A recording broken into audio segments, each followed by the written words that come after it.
मंचरत्न नारायण सामल स्मृति में नाट्य उत्सव 2025 अनुष्ठित ब्रह्मपुर। मंचरत्न नारायण सामल स्मृति में नाट्य उत्सव अनुष्ठित हो जाइए। उक्त उत्सव में मुख्य अतिथि भाव ब्रह्मपुर मेयर संघमित्रा दलई जोगदेइथिबा बेले सम्मानित अतिथि भाव पूर्वतन विधायक रमेश चंद्र चाउ पट्टनायक, पूर्वतन बीडीए अध्यक्ष तथा गच्छ मनीष भाव परिचित सुभाष महाराणा जोगदेइथिले। नाट्यरत्न नारायण सामल स्मृतिचारण उद्देश्य अनुष्ठित यह कार्यक्रम में प्रथम कविता आसर होता।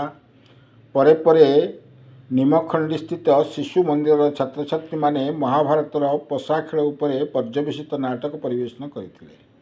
नाटक क्षेत्र में जीवनव्यापी साधना पाई 4 जन को सम्मानित करा जायथिला। अभिनेता स्मारक गोकुल पंडा, नाट्यकार लिंगराज नाहक, अभिनेत्री सुशीला कंहर, मुख्य सज्जाक वेंकट बिहारी प्रहराज को जीवनव्यापी उपलब्धि पर संबर्धित करा जायथिला। नाट उत्सव में नृत्य, संगीत, साहित्य और नाटकर अपूर्व मिलन देखा मिलता। मंचरत्न नारायण सामल नाटक प्रति प्रतिबद्धताशीलता और निष्ठा संपर्क में तांको सहित कार्य करिथिबा बहु नाट्य अभिनेता, नाट्यकार और निर्देशक मत व्यक्त करथिले। यही कार्यक्रम को मंचरत्न नारायण सामल पुत्र मनोज कुमार सामल और पुत्रवधू रश्मिता दलई उपस्थापन करथिले। उक्त कार्यक्रम को रुद्रनारायण नाहक, डॉक्टर आंबेडकर सांस्कृतिक अनुष्ठान जिला संपादक त्रिनाथ नायक, साहित्यिक नीलकंठ साहू, नाट्य निर्देशक रत्नाकर सिंह प्रमुख सहयोग करथिले। प्रियंबद पट्टनायक, राजेश पात्र, स्मृति स्वरूपा नायक, जशवंत गौड़, बलराम बिश्वई, दीप्ति पंडा, शुभस्मिता पाठी प्रमुख को सम्मानित करा जायथिला। ब्रह्मपुर सुनेरी विश्वासंकर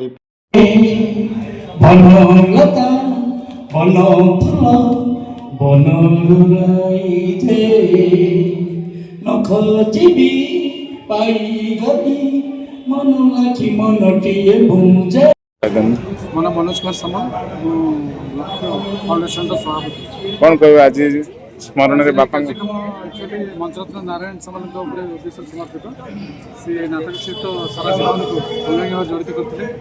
गंजाम जिते निर्देशक कहीं नथिले से सी निजर पकेर सृष्टि करते। गंजाम पुरपल्ली नाटक निर्देशन देते बहु कलाकार सृष्टि कर स्मृति को बजाय रखापी आम गोटे परिकल्पना कर 2011 आरंभ कर चलती।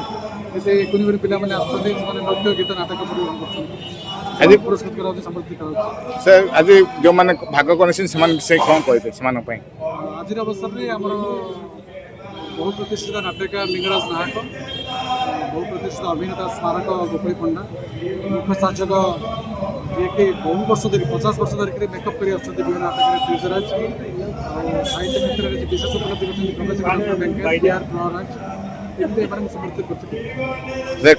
कलाकार मान कौन कह कलाकार मान आम पिला भर टैलेंट अच्छे अंतर्निहित प्रतिभा अच्छी उजागर करने प्रति वर्ष से गोटे खुला मंच दि जाए।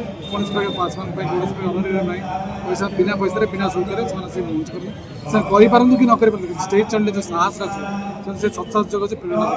धन्यवाद।